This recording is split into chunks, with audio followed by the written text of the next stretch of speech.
Travel nowadays is totally a privilege.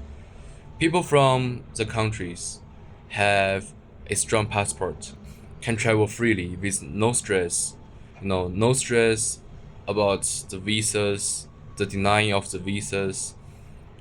I've seen lots of young people from the Western countries or their islands who has a stronger passport. After graduation, buy a one-way ticket to travel the world freely, to see the world, to experience. They don't need to have a stable job back to their own country. They don't need to have a status because the destination country don't require a visa for them, and they can stay more than enough time to explore, to connect, or to experience those cool things, even though they don't have anything figured out right now. And personally, I hold this passport. Right, I'm from China with a Chinese passport.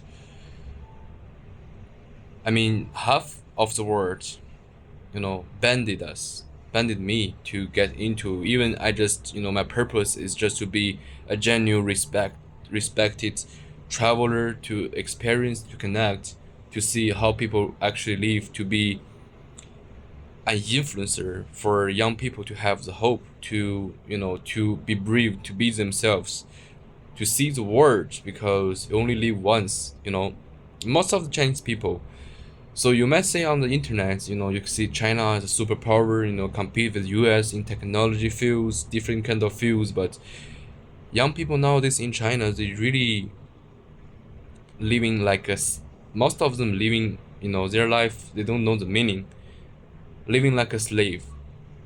They don't know what to do with their life. The internet is banded and the passport is limited, and the parents are traditional. I'm so glad my parents are open-minded. For me, at least I have been to some countries before to see, even though the visa process is very, very stressful and strict, right? So I'm not comparing anything. There's no equity, there's no fairness exists in all this world. After the World War II, the Western country who won the war, their citizens, they have this kind of benefits for their passport. They can travel freely without income or stable job. They can just figure out everything, buy a ticket. And for me, I also want to do that, but I can't. I'm just being continuously treated as a risk in the custom. Continues to treat me like overstaying, even though I just want to be a traveler as a young person, you know,